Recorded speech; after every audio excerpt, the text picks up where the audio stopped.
You know what, folks?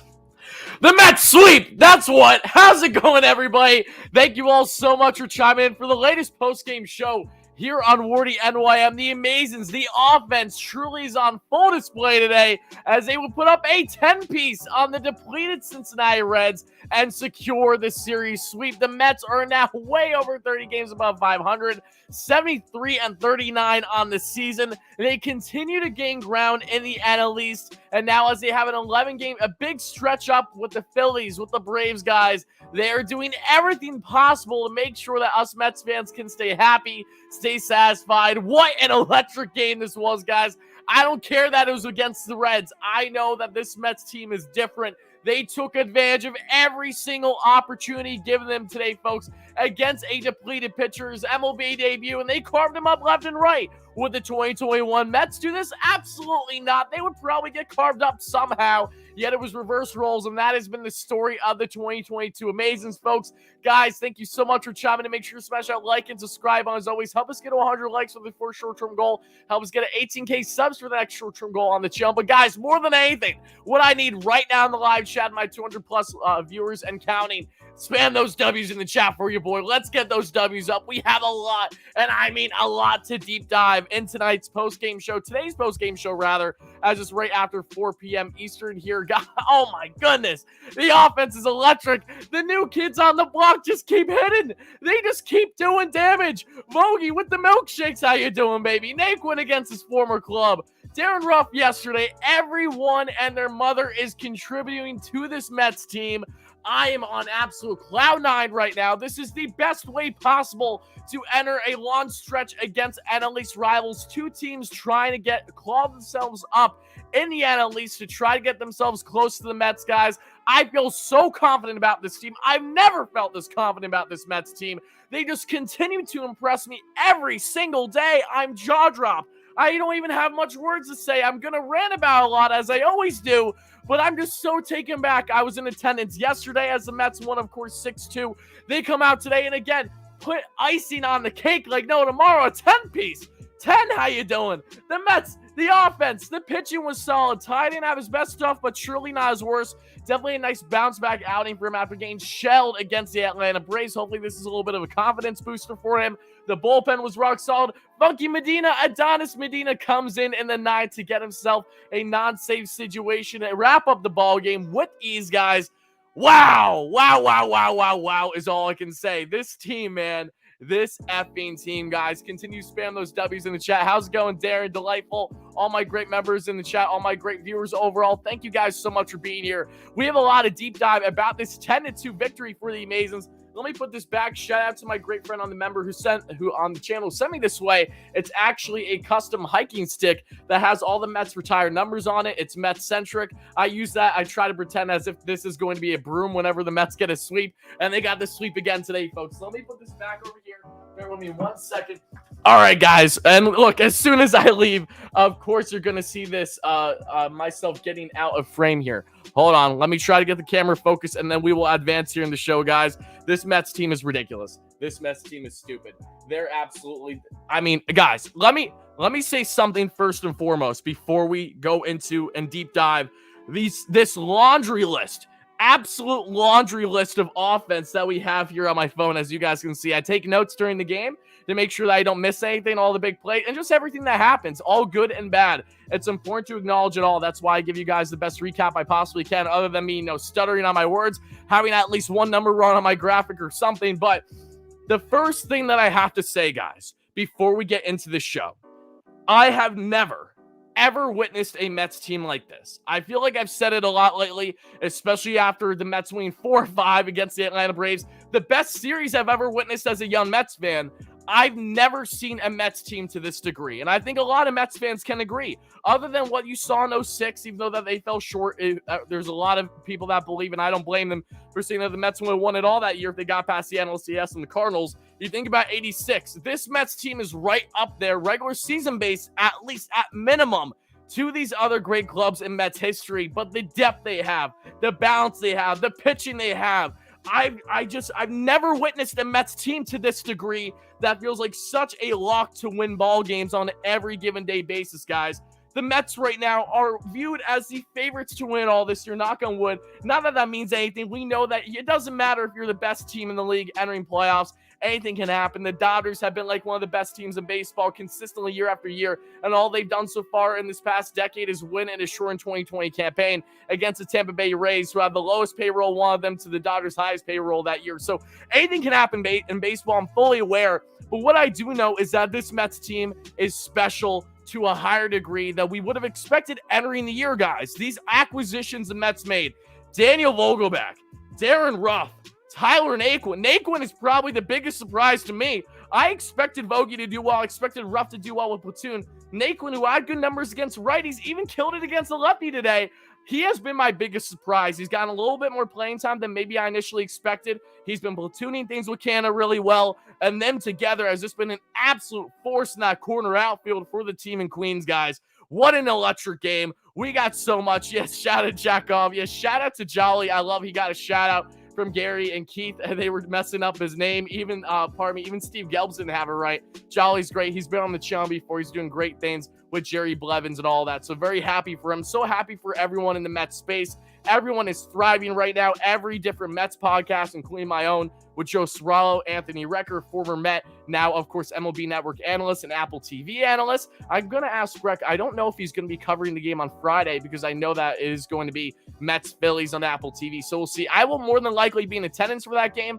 Going to probably figure out tickets later today. We'll see. But, guys, I got to know how everyone's feeling. Oh, is that Jolly? There he is. I didn't even see Jolly in the show. My man. Hype in the chat, guys. Let's get some love. If this is, in fact, Jolly, then shout out to you, brother. Appreciate you so much for chiming in. Regardless, guys, let's talk about this game. Jolly, you're an absolute beauty, but you know that array. If that is, in fact, you, Jolly, I'm pretty sure it is. I thought you have a check mark next to your name. Maybe it just doesn't show it right now in my StreamYard. Regardless, so, guys, let's talk about this Mets game. Let's talk about this Mets victory. Shout out to Jack, as always. What a beauty he is. Guys, this Mets team is stupid. Stupid good. I mean, look, I could rant, and I might scream a little bit later in the show, but I expect this. I expect the Mets to go out and ball out on an everyday basis now. If they don't ball out, that's where I'm genuinely surprised. And look, they have a big matchup against the red-hot Phillies right now. Oh, the Detroit Tigers just fired the general manager, Al Avila. Oh, okay, that's interesting. Don't really care right now, though. Focused on my Mets. Let's talk about the Mets, guys. What do I say every single time I'm talking to you here in the show? When the Mets score in the first, the second, or the third, they're going to not just continue to get more runs, but they're going to tend to win ball games. Those things naturally happen. So you see the Mets, they come out on full display, and they do something phenomenal today, folks. Nimmo with a hit by pitch. Again, it was frustrating. Did they do the Kill Bill in the beginning? I'm not sure if I saw that or not.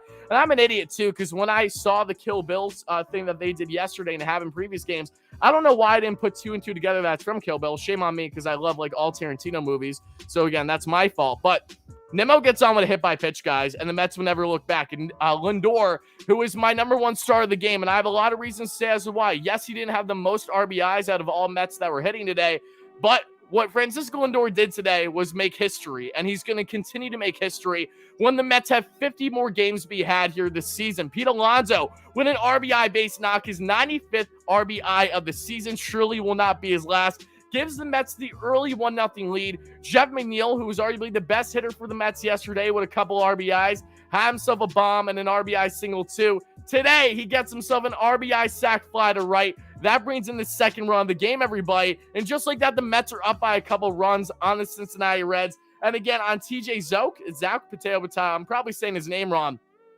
He gave up 6 turnover 4. He 8 innings. The Reds needed. They have over 10 pitchers or so on the IL. It makes sense why they're struggling right now, and I feel for them. I do. I don't feel for Joey Votto, and I'll get to that later in the show here. But the Mets tack on there in the first with a couple runs, which is phenomenal to see. Then we get to the second inning, and the Mets just stay relentless. They're continuing to push the metal to the pedal, guys. They are on another level right now. Mark Canha, who had a great game for the Mets yesterday in the leadoff spot, was on base at least 3 times. Love what I saw from Canha. He continued today, getting himself on base with a walk. Luis Guillorme would then reach on the fielder's choice, so Canha would be out, but Guillorme would then be on. You see James McCann, what a bloop single right there. McCann would then end up stealing second base the second time time this year that James McCann has, in fact, stolen a bag. He might be able to throw guys out at second, but he can actually have some wheels and steal a bag when he knows the pitcher doesn't have a nice turn to try to get the runner out there. Meet the Mets. Thank you so much for the $2 donation. Lindor playing MVP, Paul. Yes, he is. We have so much more to say about Francisco. Wait for that, guys. Continue smashing that like and subscribe on as you're chiming in. Greatly appreciate everybody. Thank you so much. I mean, it doesn't matter who the Mets play. I'm having so much fun doing these post games. You have no idea. When the Mets win, when they're riding high, when they win 6 straight, how can you not be feeling electric about this club right now? 33 games above 500 now. Absolutely stupid what they're doing. It makes sense. It does make sense, but it's still jaw-dropping to watch. No less, you see McCann get the stolen bag. Francisco Lindor continuing with the offense. With an opposite field 2 RBI single. Pete Alonso with a single as well. And Daniel Vogelbach, the man walking up to milkshakes, bringing all the boys to the yard. Shout out all the Mets, too. I'm pretty sure the entire lineup today had a song as their walk-up, which was, of course, by a woman because they were celebrating Women's Day today, which I thought was awesome at the park. But regardless, you see Alonso with a base knock. Daniel Vogelbach with an RBI single. He's been an on-base machine. He has over 1,000 OPS so far as a New York Met. Tyler Naquin has like a 1,300 or just under OPS as a Met. Darren Ruff's been killing it, too. All the guys producing. And talking about Tyler Naquin, guys, in the 3rd inning, the man who, again, had a big game already in this series with a couple RBIs against the Reds' his former club. He would do the exact same here. This time, a no-doubt solo bomb to right. And what impresses me so much about Tyler Naquin, folks, is the fact that Naquin is someone that 2 of the home runs he has now hit for the New York Mets, he has 3 so far. 2 of the 3, if not 4, I think he has 3 or 4, one of the 2.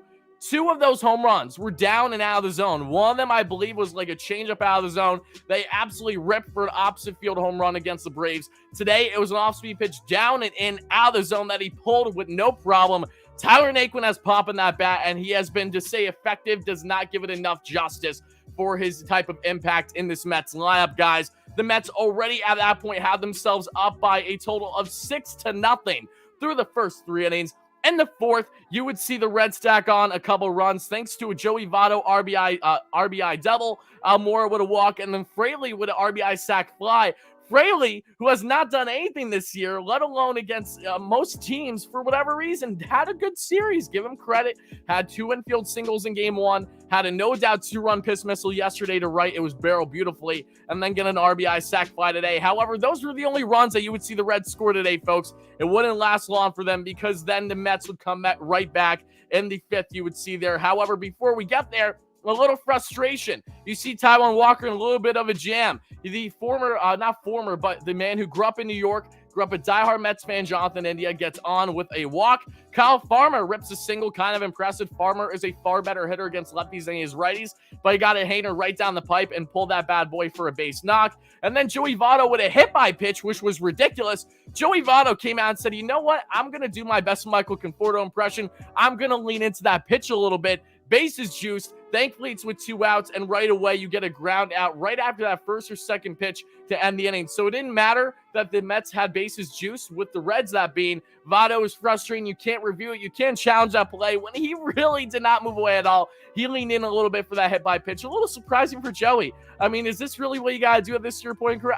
I'm a big Joey Votto fan. I always have been. I think he's an anomaly of a player. He's like one of the lone Canadians in the league, too. Wasn't happy with that move by Joey, and it was nice because it backfired. He had some defensive miscues, guys. And as we got to the 5th, Tyler Naquin with a double off a lefty, no less. Lefty on lefty. Daniel Vogelbach had an at-bat versus the lefty, and Sam Martin as well struck out looking. Naquin, however, who does not do well whatsoever for the most part against lefties, gets himself a beautifully placed double. Mark Canha was intentionally walked, and just like yesterday, folks, when Pete Alonso was also intentionally walked, you saw Darren Ruff with a 2 RBI single yesterday, right on right, no less. And then today for the Mets, Luis Guillorme left on left gets an infield RBI single. That was phenomenal to see. And look, he was safe at first, but Joey Votto, what are you doing, baby? He did not go in front of that ball whatsoever. Had a piss-poor defensive play, and that would definitely go in the Mets' favor there that we would see in the 5th, guys. They would tack on another run to make it 7-2. But no, you thought the Mets were done with their offense? Of course they're not. They would continue to tack on more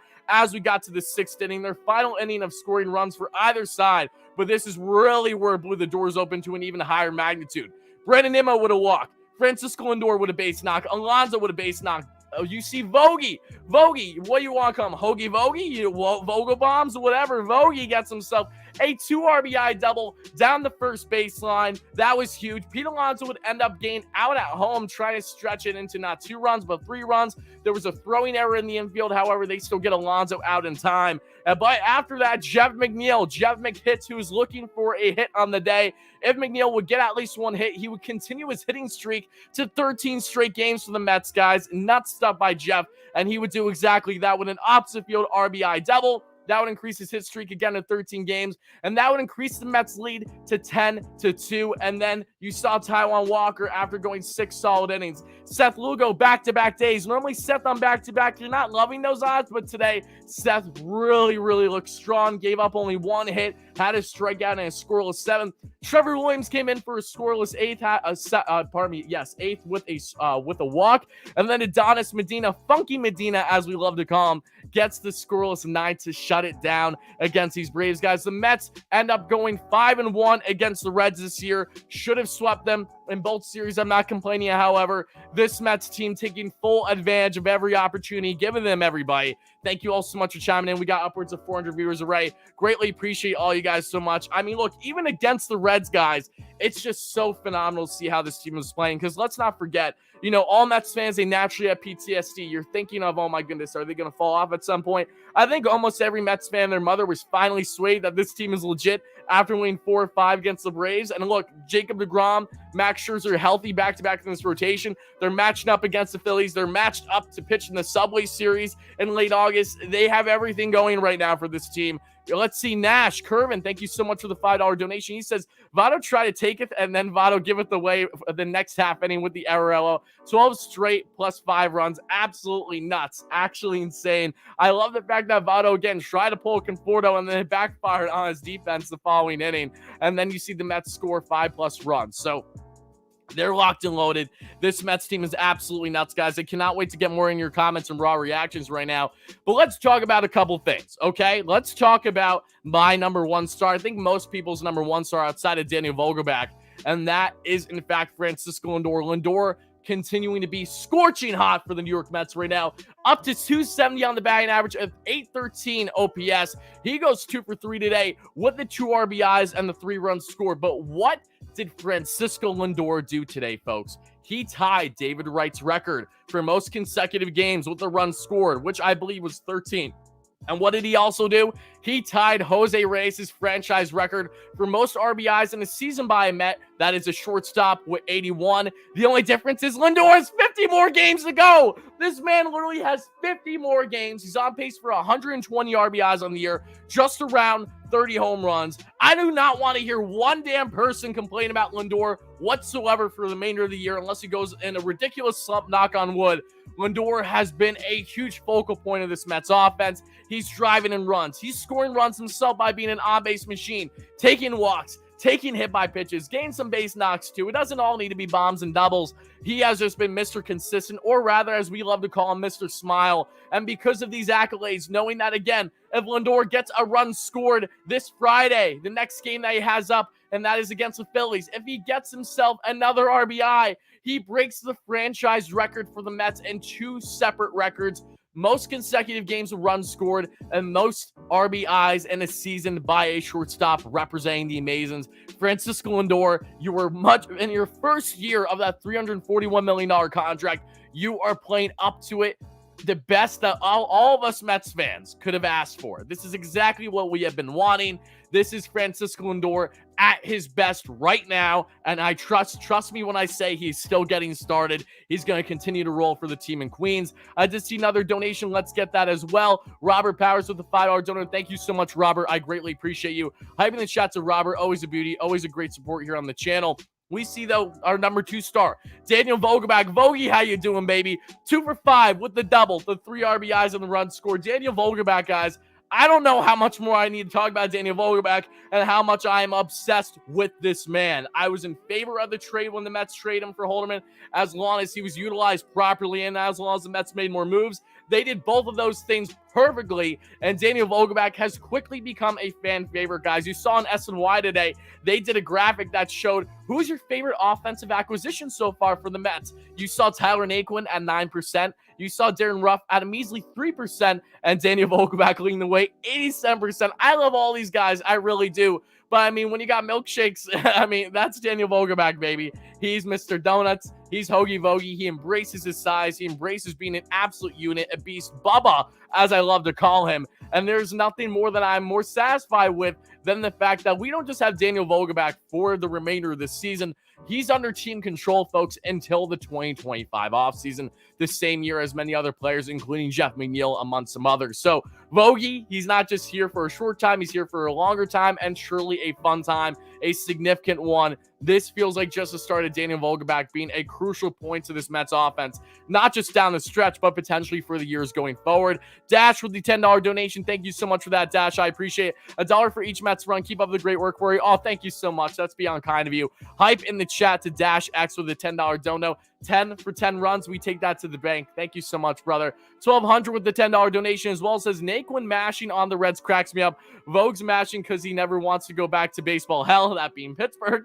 Ty comes back strong, not Zapucky strong, but we'll take it. Always have to mention Zapucky, and a donation is in fact 1200. Thank you so much. Guys, I called it. I literally said it going into the series. I'm like, watch Naquin. He's the guy to keep an eye on against his former team in the Reds. Not just because it's a depleted Reds team, but he knows that team well. He knows that pitching staff well. You just love the chances of him with a certain amount of opportunities given to him to fully execute. Tyler Naquin this series, guys, had what? 3? Yeah, he had 3 RBIs, if I'm not mistaken, 3 or 4. Naquin was just an absolute rock solid man this entire series against both righties and lefties. When he had those 2 RBIs, that double, that was pardon me, not the RBI, that was the home run. When he had the double, that was against a lefty, no less. I mean, he's just impressed me to such a higher magnitude.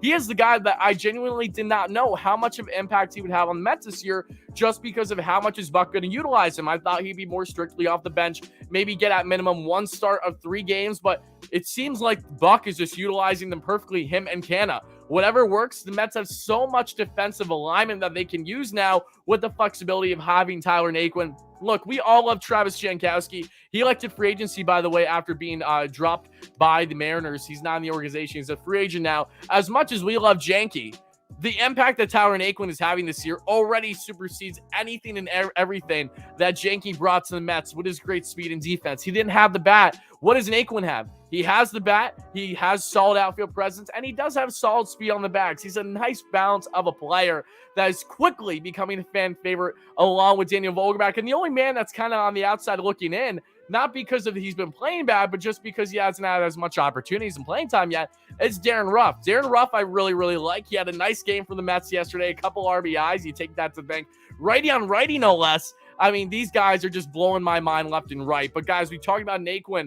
He was my number 3 star, 2 for 4 with the home run, the double, the RBI, and the 2 runs scored. My number 4 star, Jeff McHits, baby. 13 straight games with at least 1 base knock for one of the most consistent hitters in all baseball, batting around 300 on the year, guys. And listen, this was just tweeted by Michael Mayer, so I might as well say it. In case you guys are wondering how red hot Francisco Lindor has been post All-Star break, he's batting roughly 400 with a 463 on base and a 543 slug since the All-Star break. Francisco Lindor is performing to that $341 million contract that all of us Mets fans were praying and hoping for. It is, in fact, a reality right before our eyes. But we have McNeil again with the double, the 2 RBIs, beautifully poked opposite field double, no less. And then Pete Alonso. Pete had a sneaky good day for the Mets, started the offense. Something that I feel like I've noticed a lot with Alonso. He starts the offense early. You can expect him to get an RBI within the first couple innings. Maybe he won't get as much down the stretch in games, but that's okay. Alonso had a big game, 3 for 5 with the RBI base knock, folks, and that is your Wardy's top 5.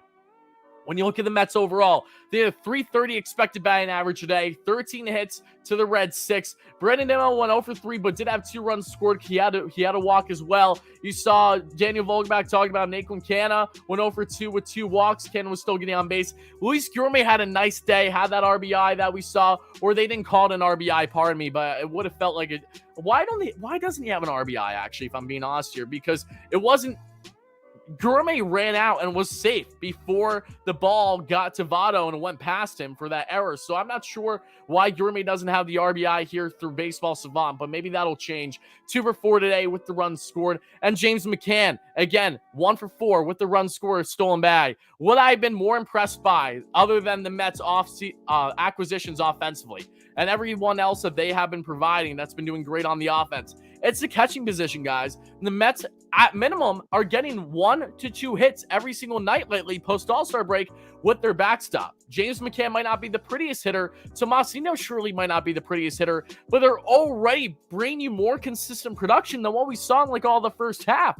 It felt like almost an everyday basis that one of the 2 Mets catchers was going like over 4. So it's great to see the Mets, at minimum, having a base knock, an RBI, a run scored, a stolen bag like McCann today from that catching position in the 9th spot. If you get that little production, that's fine because how deep this lineup is. And again, these catchers are now seeing better pitches than ever right now. Now, pardon me, actually, yeah, I would say that. These catchers, I don't know if they're actually seeing better pitches. That's wrong. Scratch that thought from me. That doesn't make any sense what I was saying. The guys in the heart of the order are getting a lot of nice pitches and down in the ladder, but not McCann, because if anything, they would walk a guy and then want McCann or Nito for an easier route and really try to charge him. But I'm just so happy with this Mets team, guys, top to bottom, what they have managed to do from the offseason, from we saw with Buck Showalter, Billy Epler, the entire front office, the entire coaching staff, the roster itself.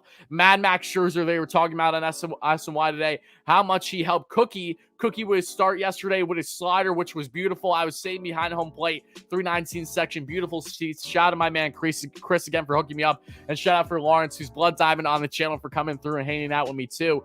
It was awesome to see Cookie carve it up yesterday with that slider. Got like at least 6 strikeouts of his 9, and he credited Mad Max Scherzer for really giving them the best way to make sure that you're behind the ball. You have this focus when you're throwing and not get too ahead of yourself. Cookie utilized that and then thanked Max right after his start. Max didn't even know why, but just Max is so brilliant. The Mets, their rotation staff, you have Chris Bassett chiming in everything that Max and Jake has to say.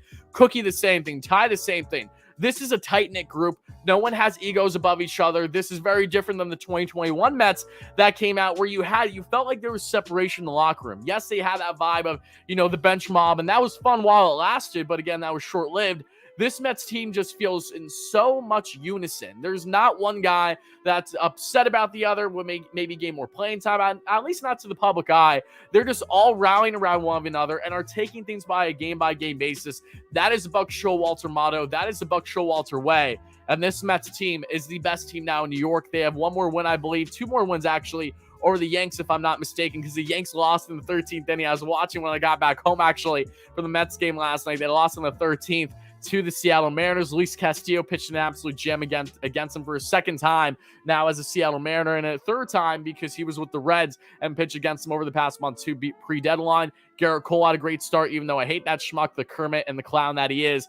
But yeah, the Mets are the best team in NY right now. They have a huge Subway Series coming up this 22nd, the 23rd. Mad Max Scherzer and Jacob deGrom are scheduled to pitch in those games. Buckle up, baby. Buckle up. But guys, that's enough of me ranting about this game. I want to talk now with everyone here in the chat a little bit forward. If you guys have any donations, comments, questions, and concerns, let's definitely get to them. For people in the live chat, guys, everyone in the show right now, thank you so much for being here. Let me know in the chat, who is your number 1 star from today's game? Is it Francisco Lindor? Is it Daniel Vogelback? Is it someone else? Regardless on who it is, please make sure to let me know in the live show right now. Greatly appreciated, folks. But for people on replay, this is where I'm going to cut things off. So let me know in the comments below, who's your number 1 star from today's game? What is your biggest takeaway from not just this dominant 10-2 victory over the Reds, but a series sweep of Cincinnati like it was absolutely no problem? Regardless of what your thoughts are, let me know in the comments below. People in the live chat, let's get those comments. But for people on replay, this is where we're cutting things off.